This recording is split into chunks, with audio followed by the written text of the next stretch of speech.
আসসালামু আলাইকুম। আপনারা দেখছেন এখন সংবাদ 24, সাথে আছি আমি অহনা এবং বিএনপির ভারপ্রাপ্ত চেয়ারম্যান তারেক রহমানের নেতৃত্বে আমরা ঐক্যবদ্ধ হয়ে স্বৈরাচার আওয়ামী লীগের পতন ঘটিয়ে আজকে আমাদের প্রথম প্রতিষ্ঠাবার্ষিকী। সেই জন্য আমাদের মধ্যে স্বতঃস্ফূর্ততা, পাশাপাশি আমাদের ঢাকা 5 আসনের জাতীয় মানুষের নেতা নবুল্লাহ নবী ভাই যেভাবে আন্দোলন সংগ্রামে নেতৃত্ব দিয়েছেন, আমরা যেভাবে আমাদের নির্দেশ দিয়েছেন সেভাবে আমরা একত্রিত হয়ে স্বৈরাচার শেখ হাসিনা দখলমুক্ত করেছি ঢাকা 5 আসন। এবং আন্দোলন সংগ্রামে যাত্রাবাড়ি এবং ডেমরা থানা তথা কদমতলী আংশিক ঢাকা 5-এর আপামর জনতা স্বৈরাচার শেখ হাসিনার বিরুদ্ধে আন্দোলন করতে গিয়ে বহু নির্যাতন হয়েছে।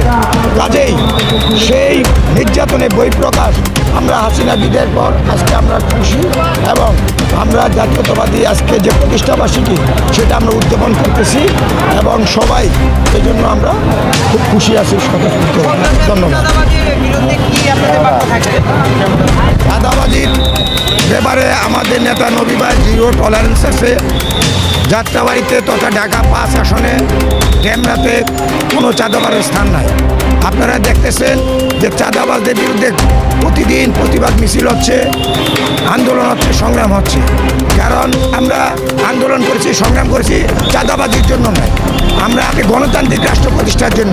কাজে ঢাকা 5 আসনের কোনো চাঁদাবাজের জায়গা নেই।